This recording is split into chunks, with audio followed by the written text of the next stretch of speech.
Aim of this paper is to give you fragments from my experience in teaching film and serial narratives from a feminist and queer perspective, so said. I focused upon a description of the frame and the point of view more than addressing the content of my classes or the canon of these disciplines. I would like to start pinpointing something obvious and already discussed in this today, but is essential to our complex discourse, that in our teaching life we give information about a discipline, film studies, where nothing can be taken for granted. Every time we have to ask ourselves and our students what we think films are, what we include in the definition of cinema, how we put cinema in relation to other aspects of audiovisual cultures, and so on, not in an ontology perspective, of course, but to underline the ongoing process of shared definitions and knowledge. This is true about any discipline, of course. Physics or mathematics are not less ideological, especially when we address their histories, the theoretical perspective they give to the world we live in, or the debate they generate about the relationship between time and space, to name just few issues. Here, I rely, of course, upon the definition of ideology that has been used by feminist theory for the last 50 years at most, according to this quote to Claire Johnston, and here the quote, ideology is a system of representations, images, myths, ideas, or concepts, rather than concerned with beliefs people consciously hold, end of the quote. Because of the relationship between ideology and representation, cinema and other audiovisual forms raise specific reflections. As form of representation themselves, they participate in art and mass communication and find their places everywhere, in museums and arcades, courtyards and television screens, theaters and smartphones, and so on. So teaching them puts us in the condition to constantly doubt any definition. Moreover, we have to consider that the technological gap between us and our students is profound and significant, and they don't know at all, in sometimes, what actual film is, not as in movie, but in its materiality. But this has been and will be discussed by others probably here. To these difficulties of definition and acknowledgement of common ground, one has to add a specific quality of audiovisual narratives, especially the popular ones. Even if we agree upon a shared definition, we have to face how any narrative is deeply implicated with personal experiences, emotions, affects, feelings, ideology, and so on. In other words, as stated by Edgar Morin and Jacques Derrida in different contexts, we have to address the role of imaginaries as theoretical and hermeneutic spaces, produced by and alimenting audiovisual experiences. From an educational perspective, the suggestion is to be aware of these more private aspects of the media experience in order to make use of them in the teaching and learning processes. Most of the current guidelines concerning the relationship between teachers and students, and for instance, I make reference to the Italian manual about learning theories by Pier Cesare di Voltella and Pier Giuseppe Rossi, highlight how the learning process is enhanced by an inclusive, safer space that addresses the differences instead of neutralizing them. Essentialist approaches to identities or knowledge are equally problematic when engaging in a teaching process. In this way, teaching becomes a dull list of notions and what we consider incontrovertible facts. Moreover, the essentialist approach to identities generates rigid assumptions about people and their characteristics, giving way to arid oppositions. Here, we find a more productive perspective when considering feminist and queer studies as standpoints, their role in transforming film studies, genealogies, histories and herstories, and canons, their role in discussing popular culture and mass communication, and especially their way of debating the ideologies behind every aspect of our lives. We will rely primarily upon how they engage with personal experiences as a privileged basis for the teaching-learning relationship, and how this is enhanced in film literacy when we acknowledge the role of affects, emotions, and feelings in cinema and its teaching and learning processes. Moreover, these perspectives accord great value to the passion and pleasures of cinephilia, as well as of love of theories themselves, as shown by the work of Laura Mulvey in books like such as Death 24 per second and After Images. Here, the possessive spectator, the pensive spectator, the analyst, and the scholar are recognized as one person, as it sometimes already happened in early film theories, and I thought about Eisenstein, for example.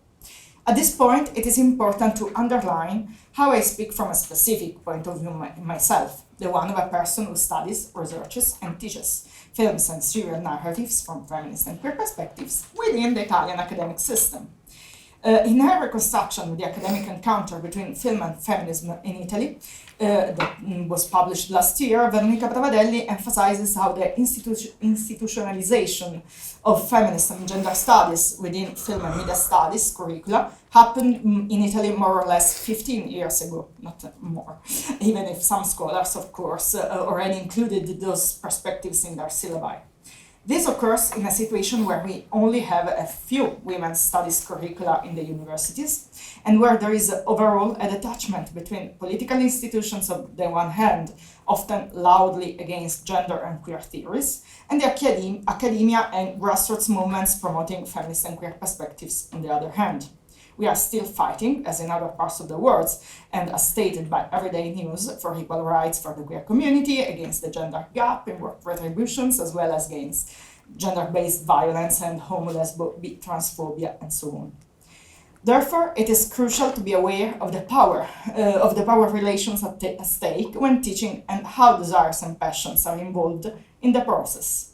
In this sense, I am aligned with the ideas of Paulo Freire, who transformed pedagogy in the late 60s. In Pedagogy of the Oppressed, he proposed rethinking the relationship between teachers and students, who would become co-creators of knowledge in a space made safer by acknowledging the complex role of love, desire, and passion in the teaching learning processes.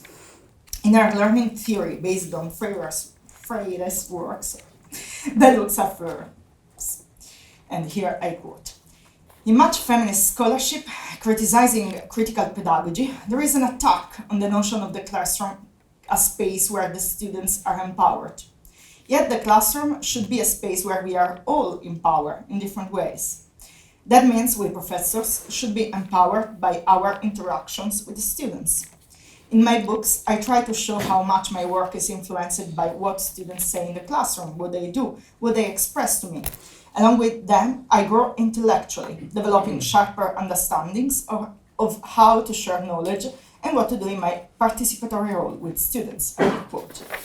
But even before being enriched by the unpredictable exchange with other people, we have to produce our syllabi. And here we have to consider multiple factors. On a fundamental level, we must consider the canons, including, of course, the feminist and queer ones. Are we satisfied with them? I don't know. Every day we still have to rewrite and make the students rediscover the tension between history and the herstory of film, pulling the students out of the swarms of higher education, often still based on notions, and filling empty students with knowledge. What Bellux stated 30 years ago is still valid in many classes. And here I quote her again: "If we examine critically the traditional role of the university in the pursuit of truth and the sharing of knowledge and information, it is painfully clear that biases that uphold and maintain white supremacy, imperialism, sexism, and racism have distorted education, so that it's no longer about the practice of freedom. The call for a recognition of cultural diversity, a rethinking of ways of knowing, a deconstruction of old epistemologies, and the concomitant demand that there be a transformation in our classroom, in how we teach and what we teach, has been a necessary revolution, one that seeks to restore life to a corrupt and dying academy." End of quote. To make just an example to understand how the traditional white male canon is still solid in popular discourse about cinema in Italy, consider the rage so many critics and even a few film scholars expressed online when Chantal Akerman's Jean Villeman was first, above Hitchcock and Wells, oh my, in the 100 top films list by Sight and Sound in 2022. The same people were also outraged by the presence of Céline Sciamma's films in the first half of the same list. This kind of representation of queer feminists within the canon is essential for the change happening with new generations, even if the list still includes mostly Western or white products, so to say. But this presence makes explicit how minoritized people have always been part of the histories, and now are only gaining the visibility it should have always been the consequence of our existence. If our courses are not specifically dedicated to feminist film theory or queer cinema, as happens in most cases, and in mine especially, we have to fight back against the assumptions made about film history and film theory traditional canons, creating a disposition toward the discovery in ourselves before then in our students. Here, the colonial feminism and transnational film approaches are essential to induce us to question our choices, proclaiming empowerment in the margins against both the minoritization as the reductionist process and the canonization that sometimes deprives a theory of its subversive power. As Rachele Borghi teaches us, the margin thus becomes the privileged space for the elaboration of viral micropolitics, the space for counterattack. And this I was quoting Rachele. Still, the possibility to create a canon for feminist film theory and queer cinema studies has been a fundamental instrument to pass these positions and studies from one generation to the other. When we teach, we participate in the production of a flourishing genealogy that put together activism and theory for a better understanding of our work and to change it. After we acknowledge our uncomfortable position as empowered subjects, we have to reclaim both the margins as instruments of subversion and the feminist and queer genealogies through their canons. We also need to teach this posture as part of a complex theoretical process for interpreting audiovisual systems and everyday experience. Therefore, we must select information and representations while balancing our pleasures and opinions with those canons and the ongoing research of unseen perspectives. Here, a precious lesson I take from the revision of Freire's pedagogy made by Bellux is to be open to the students' opinions and positions, precisely because, and I quote, the production of feminist theory is complex. It is an individual practice less often than we think, and usually emerges from engagement with collective sources, end of quote. Generally speaking, teaching film can be, as already happened in Eisenstein's course for teaching direction, a shared journey among the people in a class, in search of original and solid interpretations and disseminated knowledge. In this sense, Hooks brilliantly explains, in the first volume of our trilogy about teaching, the priceless value of personal experience in the teaching-learning process, even if these experiences are never considered from an essentialist perspective. To value experience does not mean that we can only find knowledge and therefore express ourselves if we belong to a specific identity group. It means listening to different positions, being open to unexpected opinions, and acknowledging the right to talk in class, of course with limits against hate speech or violent use of language. Hooks says, this complexity of experience can rarely be voiced and named from a distance.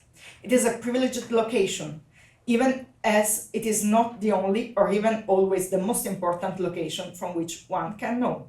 In the classroom, I share as much as possible the need for critical thinkers to engage multiple locations, to address diverse standpoints, to allow us to gather knowledge fully and inclusively. End of quote. To consider the personal experience also means something else, namely, we need to assess how what we include or exclude in our teaching can elicit some identifications and other reception processes in our audience, the students, and impact them. Especially at a BA level where I do most of my teaching and where one can throw the theoretical challenges only so far, one has to find a balance between the different cinephilias at stake and to understand how to include the heuristic value of personal pleasures and desires without limiting the film experience to them. Using cinephilia in such a context means at least two things: being open to the wonders of the ordinary, seeing the unexpected in repeated patterns, finding authorship in the industry and recognizing the industry at work in authorship on the one side, and being aware of the political and ideological implications of films that we love and highlighting the problematic aspects in the representation of gender, race, desires, and class as elements that are not neutral, even if a film is part of a specific canon, notwithstanding that if this is a traditional or subversive canon itself.